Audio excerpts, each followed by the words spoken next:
Guys, I know it's been a long time. It's been a busy summer, and I've had a lot going on, and so has the secret garden.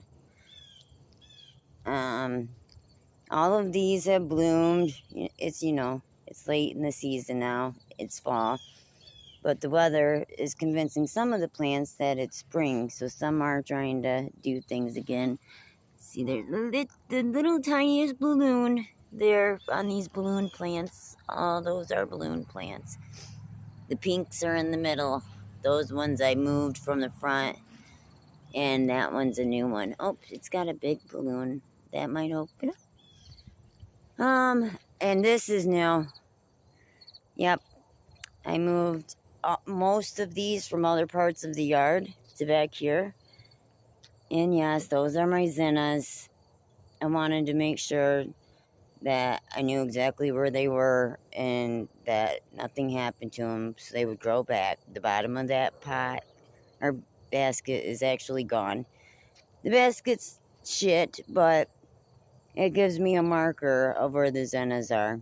And then there's more over here. So the plan is by next year, all of these will have rooted. And because they're going to grow from here, they'll all grow straight up. And it'll be fuller and filled in as they grow through the yard next year. Instead of pulling them like I usually do and tossing them, I'll just move them over here and fill this in some more. But I think it's going to look pretty full as it is.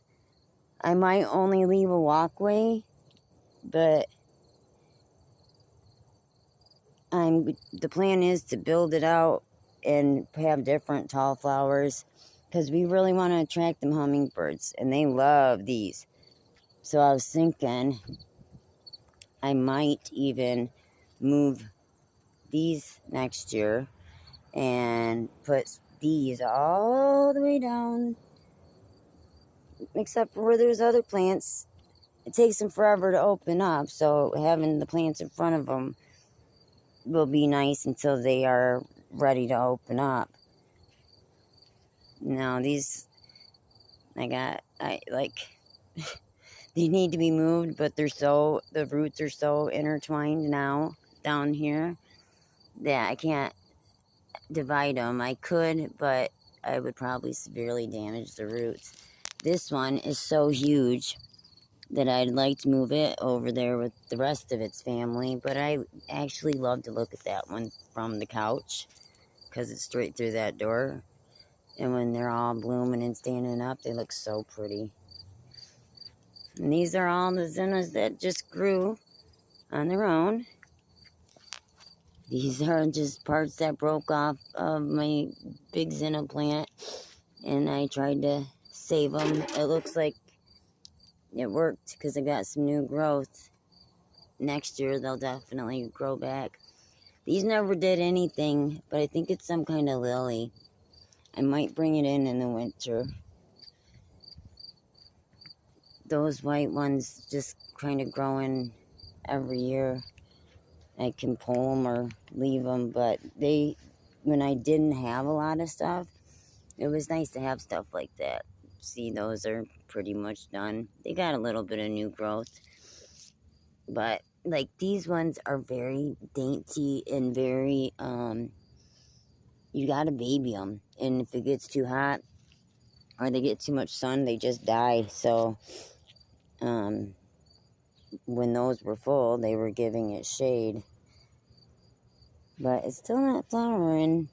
That's still the biggest that I've seen that type of plant get all season and healthy and strong. And this one, like, there's been days that I didn't get out here to water it for a day or two or three. And you can tell when it was because every time there's a new yellow spot was days that it got hotter than expected, and I didn't come out for 2 days at least until I'd see them start to sag, and then I'd come out and water them. The next day they're standing up again. But I have done a lot of different things. See, I leave those because I can see them from inside the house too, and that's really nice. But this time next year, everything will have taken. That's a nice flower when it's blooming.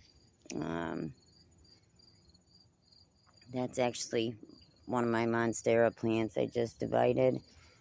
But because it's got so many great nodes, and then the only growth is on top, I could actually, and it's got a node right there, I could cut it there, or I could cut it here, make that a plant, and then chop off in between every little node like this. So here, here, all the way down, and I can make each of those a plant, which I've done 3 already, and the ones that I rooted like that did better than any of the other ones that I did different ways. But right now I have so many plants, it just seems like a lot of work to take on anything extra. Thought that looked pretty close up. But yep, it's September and it feels like spring, and the plants just don't know what to do. Here's more of those same things that were down there that I said are dainty and not very strong, not very hardy. So it's nice to see them actually doing something. I hope they flower. If the weather stays this way and it's supposed to, they just might do that. These just sprouted up one day, and I wasn't quite sure what they were, but I potted them anyways, and there was other roots intertwined. There was one in particular that I wanted, and I want to say maybe it was this one now. Not that it looks like much now, but at the time it did. And those were a part of it. So if you know what these are, I know those are pricklies, but I got a lot of flowers that turn prickly once they're dead. So if you know what this is, let me know. And should I keep it? Because I've been taking care of it. Should I even bother, or is it weed? I don't know. Anyways, this video has gotten long enough, so I'm going to upload it. Don't forget to like and subscribe, because I can't go live until you do. Look at that bathtub. Is that not the cutest thing ever? And these little boots. But anyways, alright, y'all have a blessed day, and I'll see you next time.